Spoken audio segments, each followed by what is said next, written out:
Welcome back to Mad Hatter's Civil War history. In today's episode, we delve into the thrilling cavalry battle at Hanover, which took place on June 30th, 1863, during the Gettysburg Campaign. This battle saw the young and dynamic leadership of the Union cavalry successfully holding off the formidable Confederate cavalry commander, General J.E.B. Stuart. As General Robert E. Lee's Army of Northern Virginia advanced into Pennsylvania, Stuart's cavalry aimed to disrupt Union communications and gather supplies. However, the Union cavalry, under the command of Brigadier General Judson Kilpatrick, was ready to meet the challenge. Kilpatrick, along with the newly promoted Brigadier Generals Elon Farnsworth and George Custer, showcased their leadership and tactical prowess in this intense clash. The Union cavalry's ability to counter Stuart's maneuvers and hold their ground was a testament to their improved training and leadership. Farnsworth and Custer, despite their youth and recent promotions, led their brigades with remarkable courage and determination. Their efforts not only thwarted Stuart's plans, but also delayed his arrival at Gettysburg, significantly impacting the outcome of the campaign. Join us as we explore the strategies, key moments, and heroic actions that defined the cavalry battle at Hanover. Discover how the young leadership of the Union cavalry played a crucial role in this pivotal encounter and contributed to the eventual Union victory at Gettysburg.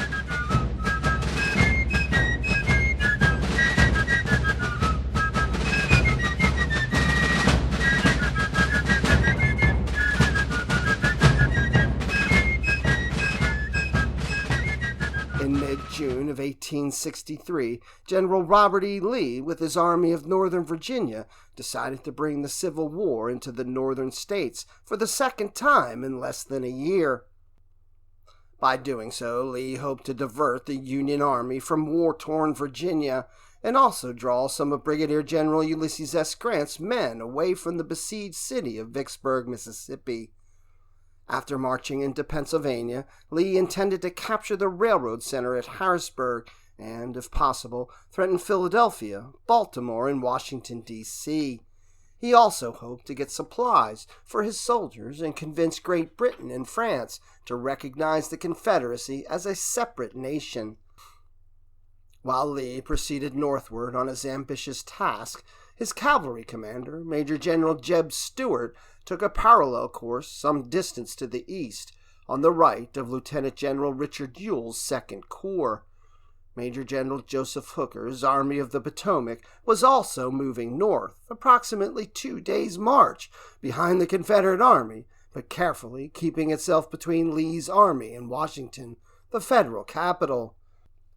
The Union cavalry was led by Brigadier General Alfred Pleasonton, who had taken over command from Brigadier General George Stoneman in May of 1863. Pleasonton's biggest claim to fame was his cavalry clash with Stuart at Brandy Station, Virginia, on June 9th, a tactical draw that nevertheless showed the Union horsemen to be the equals of the much-vaunted Confederates. Pleasonton, a graduate of West Point, had served in the Mexican War and most recently commanded a cavalry division at Antietam in Chancellorsville. Some considered him competent and confident. Others believed him to be a self-centered, overly ambitious liar. He was also a bigot who despised all foreigners and believed them to be totally inept in military matters. Attached to the defense of Washington was a cavalry division of 3,600 troopers commanded by Brigadier General Julius Stahl. Stahl was a Hungarian, and Pleasonton wanted Stahl's division to become a part of his own cavalry corps.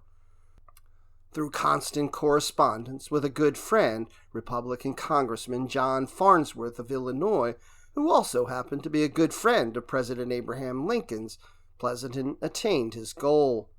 On June 27th, Hooker transferred Stahl's division to Pleasonton, giving him more than 12,000 men. The following day, Stahl was relieved of command. Ironically, on June 28th, Hooker was also replaced as commanding general of the Army of the Potomac. considering his constant feud with the War Department and the federal fiasco at Chancellorsville, the battle that became known as Lee's masterpiece. It was not really a surprise. The original offer to replace Hooker was made to Major General John Reynolds, a Pennsylvanian who commanded the First Corps.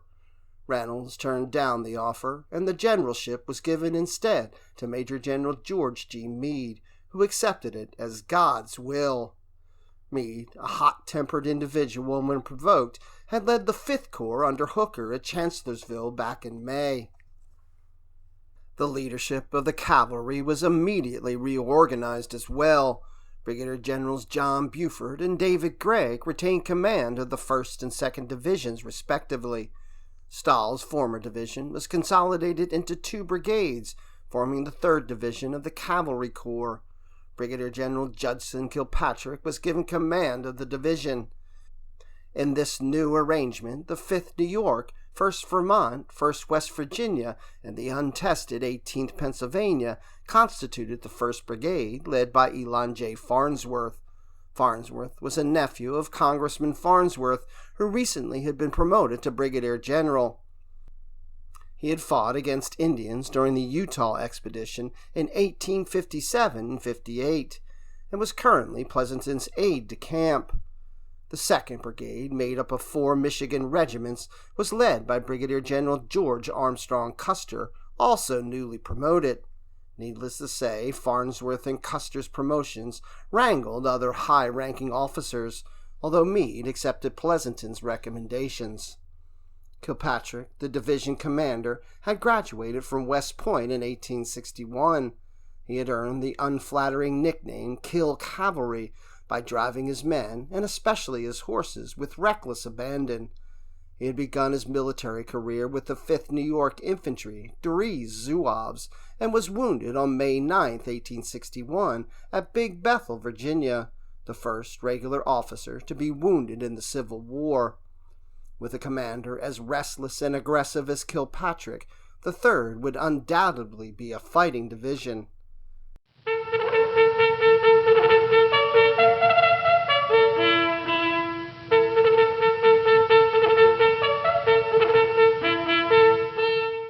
Jeb Stuart was already a proven cavalry commander, the eyes and ears of Lee's army. Like Kilpatrick, he was a graduate of West Point. After the Army of Northern Virginia crossed the Potomac River and stepped onto northern soil, Lee left the decisions about routes and raiding largely to Stuart's discretion, although he did state in 2 separate dispatches that Stuart was to field the right of Ewell's troops and collect all the supplies you can for the use of the army. Stuart used his discretion and decided to ride around the Federal Army, a plan similar to his famous ride around McClellan during the Peninsula Campaign the year before.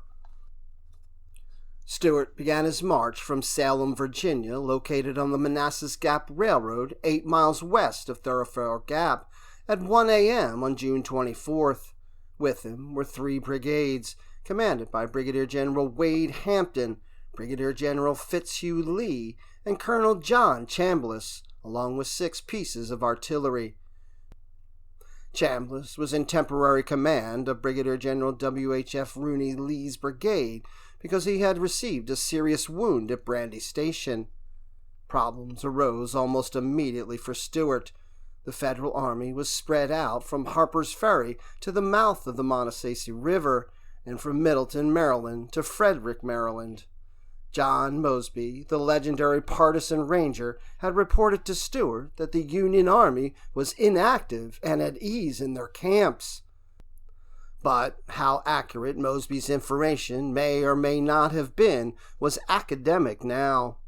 The whole Union Army was on the move, making it almost impossible for Stuart's own movements to go undetected. Stuart almost ran smack into Major General Winfield Scott Hancock's 2nd Corps of the Army of the Potomac near Haymarket. Stuart lobbed a few artillery shells toward Hancock's men, who returned the favor. That encounter prompted Stuart to turn his forces southeast toward Bristow Station and proceed to Wolf Run Shoals on June 26th.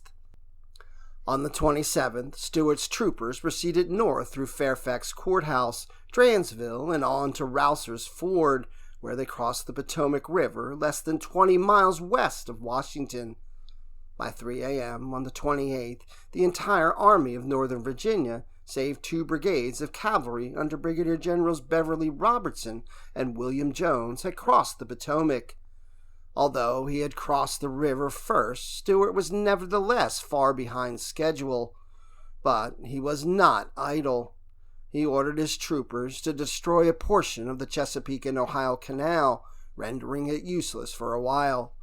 Hampton's men also cut several miles of telegraph lines running into the Union capital. At Rockford, Maryland, a mere 13 miles northwest of the federal capital, detachments from Hampton's and Chambliss's brigades came across a huge 8-mile-long Union wagon train. After a wild chase, Chambliss's men captured 125 wagons, 900 mules, and 400 prisoners. The wagons were loaded with oats, whiskey, bacon, hams, and sugar. Damaged wagons, along with the supplies that could not be carried, were burned. Stuart now had a multitude of problems. He had been on the road for more than 72 hours, but he had only been on Maryland soil a few hours. He had no idea where Lee was, and he was unsure of Ewell's location. Now he was also encumbered by a long and slow-moving wagon train. Stuart and his men marched all night. On the morning of the 29th, they crossed the tracks of the Baltimore and Ohio Railroad, stopping long enough to tear up a stretch of track and cut some telegraph wires. At Westminster, they had a small skirmish with 2 companies of the 1st Delaware Cavalry, but quickly drove off the heavily outnumbered Federals. The Confederate cavalrymen spent the night at Union Mills, less than 10 miles from the Maryland-Pennsylvania line. It was at Westminster that Stuart first learned that the entire Union army was on the move toward Frederick. Unlike Stuart, Pleasonton's contact with his cavalry was through staff officers, delivering dispatches between himself and division commanders. As the campaign progressed, Pleasonton's orders from Meade directed him to protect well the front and flanks of this army with your cavalry. Meade's idea of a cavalry commander differed from Pleasonton's. Meade viewed him as a staff officer rather than a field leader, and he used the cavalry primarily as a messenger service for patrols and as guards for wagon trains. Fighting battles was secondary as far as Meade was concerned. Still, the Union cavalry would serve Meade well in the developing campaign. The orders the Union division commanders received from Pleasanton on the 29th directed Buford to advance toward Emmitsburg, Maryland. Gregg was to split up his brigades, with 2 of them riding to Westminster and the 3rd to New Windsor, Maryland. Kilpatrick was to move toward Littlestown, PA. His duty was to cover the center and front of the advance of Meade's army.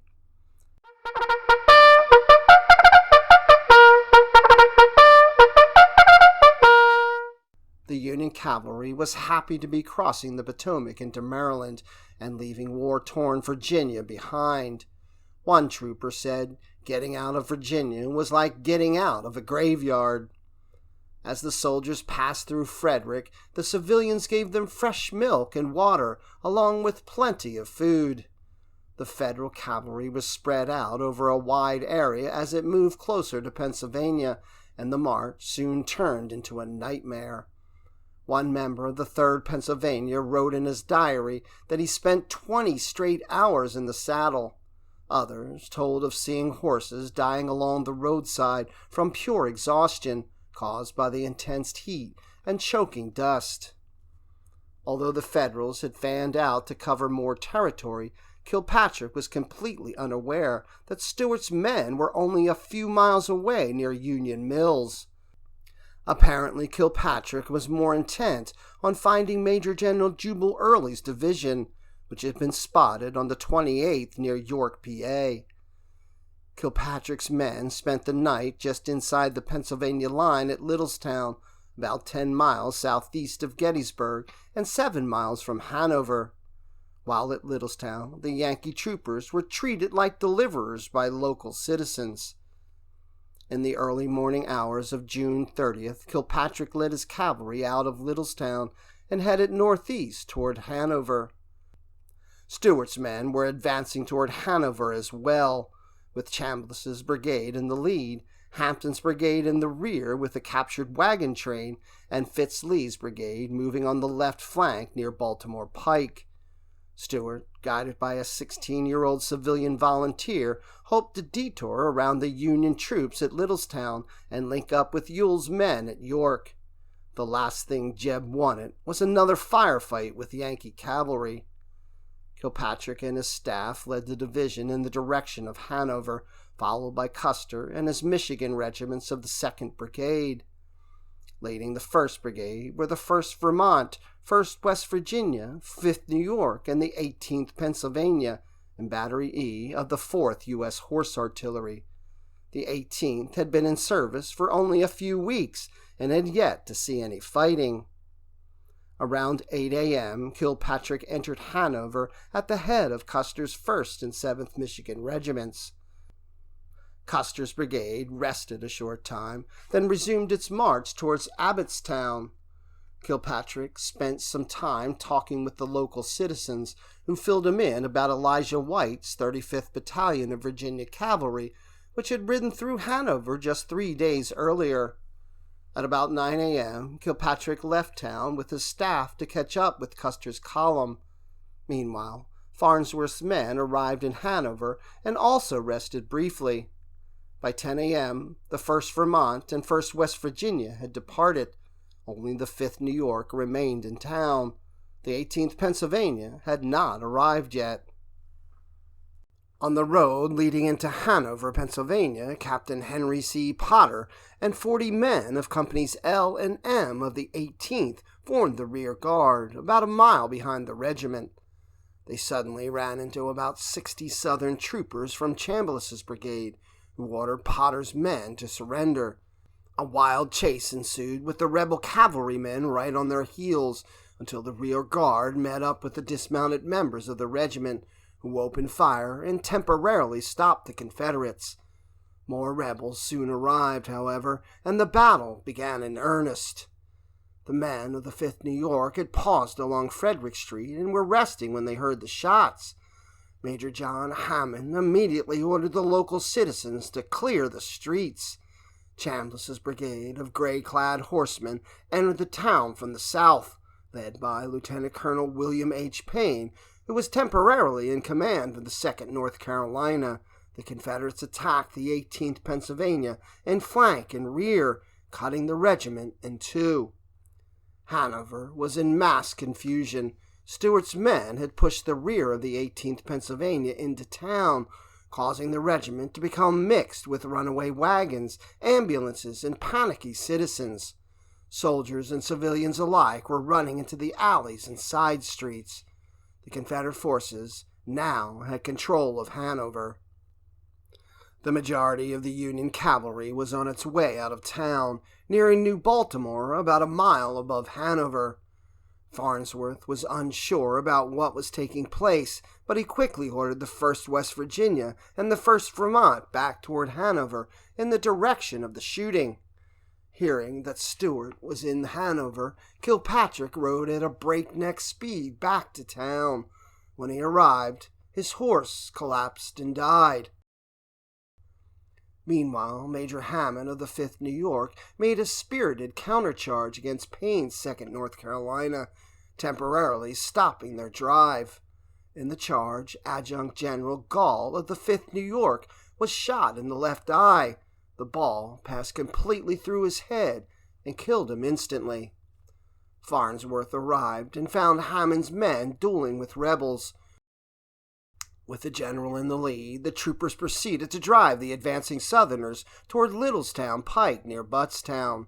The Federals had regained control of the town. During all the confusion, Stuart remained personally involved in the battle. The fighting became severe near the Forney Farm between Littlestown Pike and Westminster Road. Sending in units to assist Chambliss whenever possible, Stuart suddenly realized he was directly in front of the charging blue cavalry.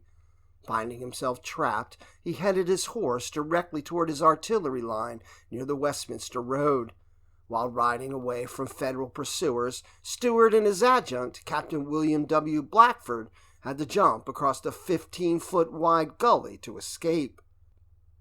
Colonel Payne did not fare so well.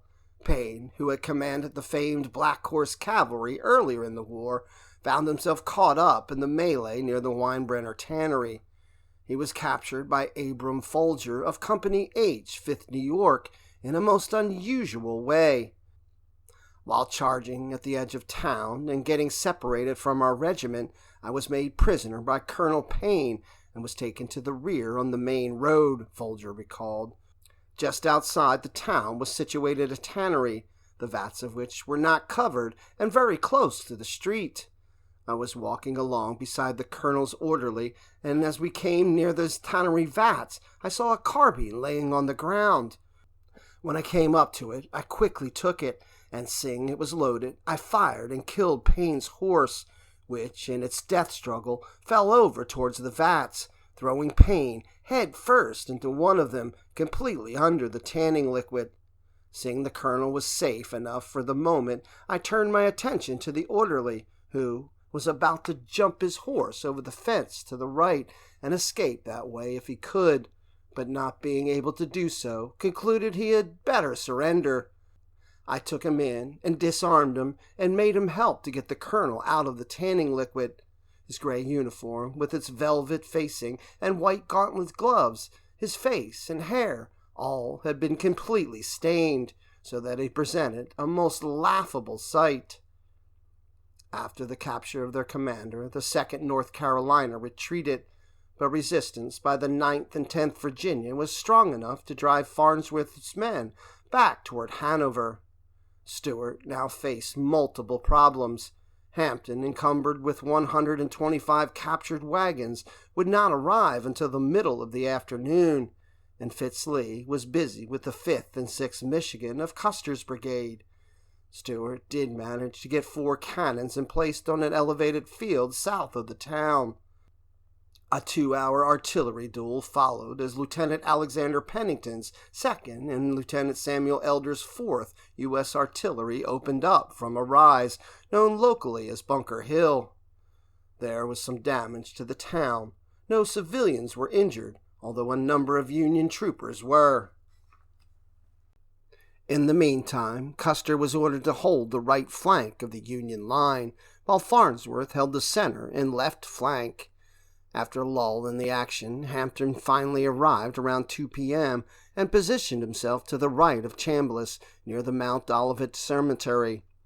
His artillery opened up and managed to keep Farnsworth in the town. Custer, who was extremely eager in his first fight as a brigadier general, moved his 6th Michigan troopers to within 300 yards of the Confederate artillery, and they opened up with their 7-shot Spencer repeaters. That shooting rattled the Confederate gunners, who broke for the rear, leaving behind several wounded and all their artillery. Lee managed to send up reinforcements, however, and forced the Wolverines back to their original line. Kilpatrick, meanwhile, was busy sending a message to Pleasanton, who was at Taneytown, 10 miles away in Maryland. It was apparent that Kilpatrick knew nothing of the captured wagon train. Had the Union commander known and tried to recapture it, Stuart certainly would have put the torch to the wagons. As it was, Stuart feared that Kilpatrick had gained the edge on him. He spent the rest of the afternoon listening for the arrival of Major General Henry Slocum's 12th Corps, which was back at Littlestown. Believing that parts of Slocum's force might be moving toward his rear and unsure about the location of the other Union troops, Stuart had no choice but to withdraw. At nightfall, he began to send his tired troopers in the direction of York.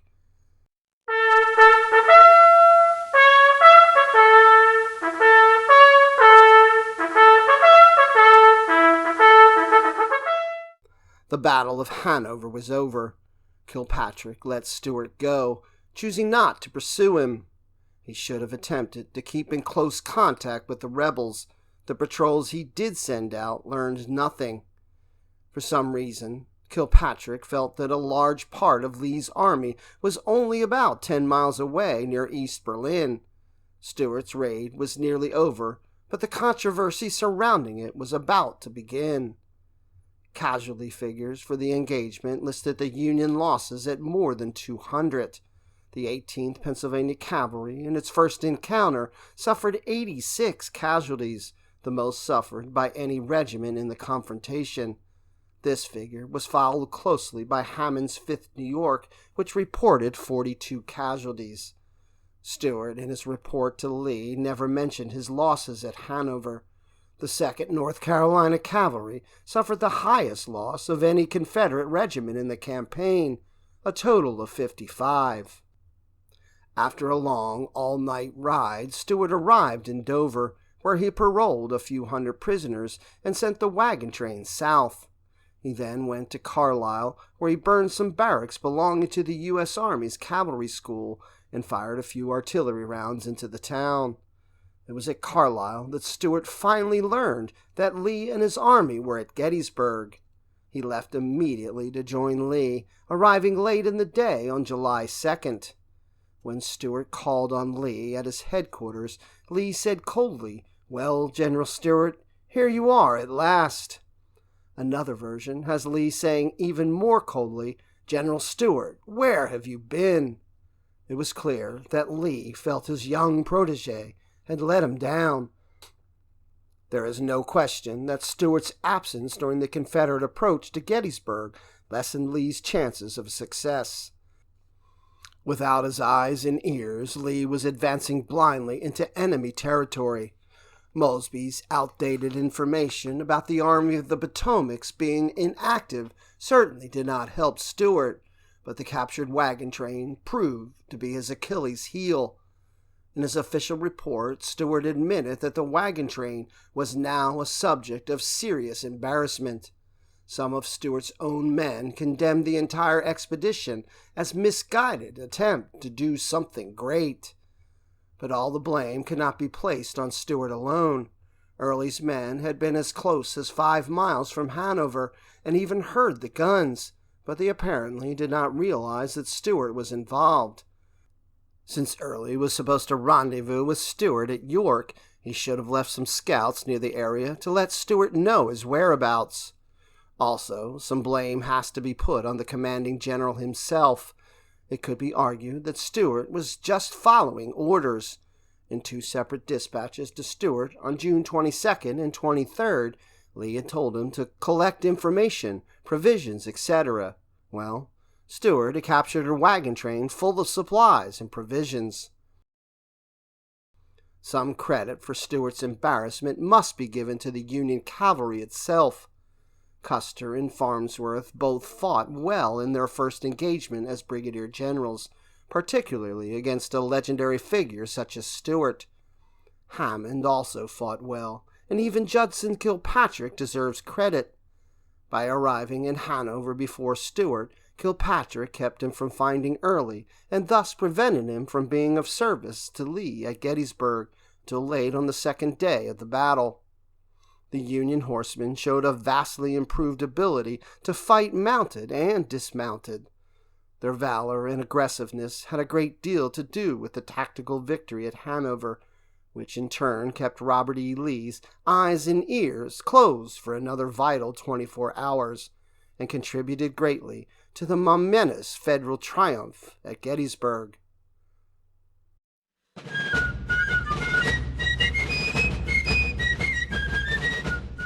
Thanks for watching this episode of Mad Hatter's Civil War History.